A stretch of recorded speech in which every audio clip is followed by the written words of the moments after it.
Olá, sejam todos bem-vindos a mais um vídeo do nosso canal. Meu nome é José Carlos da Silva e hoje vamos falar, na nossa playlist de análise e opinião, sobre O Teatro do Oprimido, de Augusto Boal.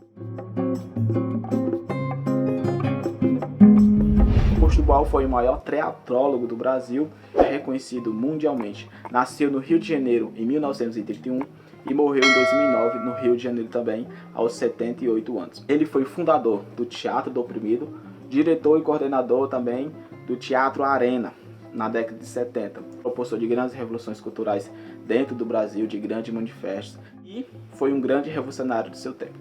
Para falar um pouco dessa obra que foi lançada aqui no Brasil pela editora 34, a gente tem que ter em mente que Boal era um revolucionário a partir das ideias. E para ele, teatro é política. Logo no começo do livro ele deixa isso bem claro, né? O teatro é pura política, trazendo aquela máxima de Aristóteles, que tudo é política, e o teatro não poderia ser diferente. E para ele é uma grande ferramenta, um grande meio de transformação social. E dentro da sua forma de pensar, da sua forma de fazer teatro, ele fez esta árvore, que é a árvore que representa o teatro do oprimido, com jogos, batendo para isso assim? Isso. Com jogos, com formas de fazer peças, jogos corporais, jogos teatrais, forma de fazer peças, teatro invisível, teatro fórum, sistema Coringa, que é um sistema que ele inventou. E em linhas gerais, vamos falar isso mais um pouquinho para frente, é isso. Vocês têm que ter em mente que é o teatro como forma de transformação social. E dentro desse livro, que são vários artigos, ele vai falar um pouco, no começo, ele faz o que é o teatro do oprimido, depois ele vai fazer um panorama e uma análise do sistema trágico coercitivo de Aristóteles, que é aquela questão da cartaz, de como no começo o teatro era uma coisa unificada, sem barreiras, sem divisões, e depois de Aristóteles começou a dividir dentro da peça, né? Começou a ter o sistema de corifeu, o coro, os atores principais, os coadjuvantes, e isso, dentro disso, nesse sistema trágico de Aristóteles, a burguesia começa a se apropriar do teatro como um meio de controlar. E ele vai dizer que para isso não é o teatro. Ele vai por isso não é o teatro, ele vai colocar a sua forma de pensar. É importante dizer, e trazendo uma referência aqui, que ele tinha o teatro como um meio revolucionário. Por isso que o nome do seu teatro é Teatro do Oprimido. Do oprimido para o oprimido, né? Excluindo o opressor, e sim fazendo reconhecer o opressor. E tem um desenho que eu gosto muito, que é Irmão do Jorel, que é um desenho cartoon, que tem o pai do Jorel, que ele é ator. E ele vai dizer que quando os palhaços tiveram no poder, no caso ele está falando da ditadura de 64, ele falou que lutou veementemente contra a ditadura e usou a forma mais bela que tinha para lutar, que era o teatro. Para quem não sabe, o Boal ele foi exilado na Argentina porque fez grandes manifestações, se colocou contra o sistema opressor que estava em vigência naquela época. E isso aqui ele conta como foi seu exílio, conta por onde ele passou, na Europa, na Argentina, no Peru, e como ele desenvolveu o seu método, o seu teatro, a sua forma de pensar. Mas voltando para aquele fala de Aristóteles, ele vai falar que Aristóteles coloca lá um pouco da harmonia.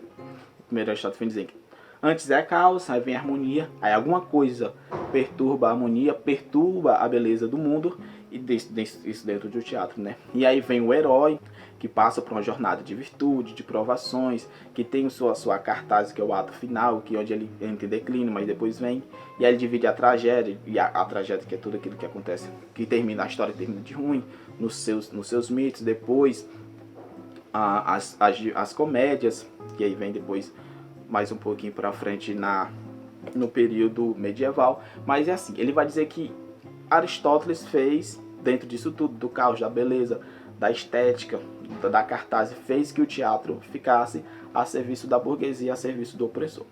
Aí mais um pouquinho para frente ele vai fazer um contraponto entre Hegel e Bertolt Brecht. É assim, Divan?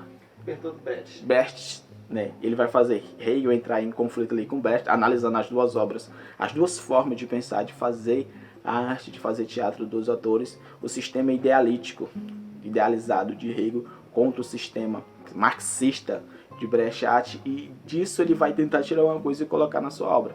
Muitos estudiosos vão falar aqui que a obra de Boal tem muito de Brecht, porque é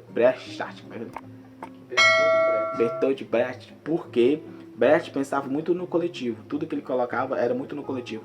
E Boal não deixa a desejar nesse sentido. Então, até nas suas entrevistas, nas suas palestras, nos seus documentários, a gente vê e ele fala que tudo é trazido de uma forma coletiva. Nunca é ele por ele, mas sim por nós. E na sua poética, ele deixa isso bem claro. Até que aqui no finalzinho do livro, ele vai fazer algumas definições entre o sistema idealítico de Hegel, do sujeito-objeto, contra o sistema marxista de Brecht.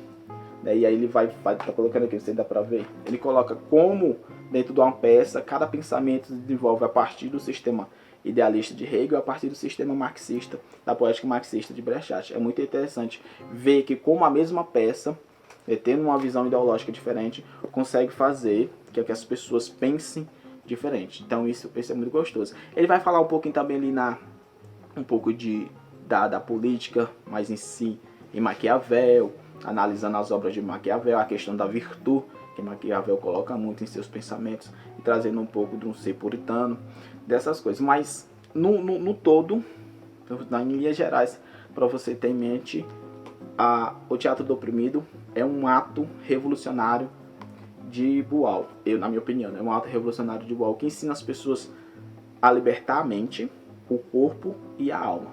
Até que nessa questão de libertar o corpo, ele tem alguns ensaios, ele tem alguns jogos que faz com que o operário, que faz com que o trabalhador, a massa trabalhadora, reconheça alguns vícios no seu corpo através de exercícios teatrais que ela tenha devido ao seu trabalho pesado, devido à sua forma de trabalhar, que o seu corpo começa a se acostumar de uma forma que vai se deteriorando. E dentro do teatro ele consegue quebrar isso e mostrar para as pessoas como às vezes a forma de trabalhar é tão opressora que o corpo acaba se atrofiando em certo sentido. E através do teatro ele consegue quebrar isso. Isso corporalmente, mas mentalmente ele faz o teatro jornal, ele faz o teatro invisível, que muitos youtubers usam hoje, eu acho até engraçado isso.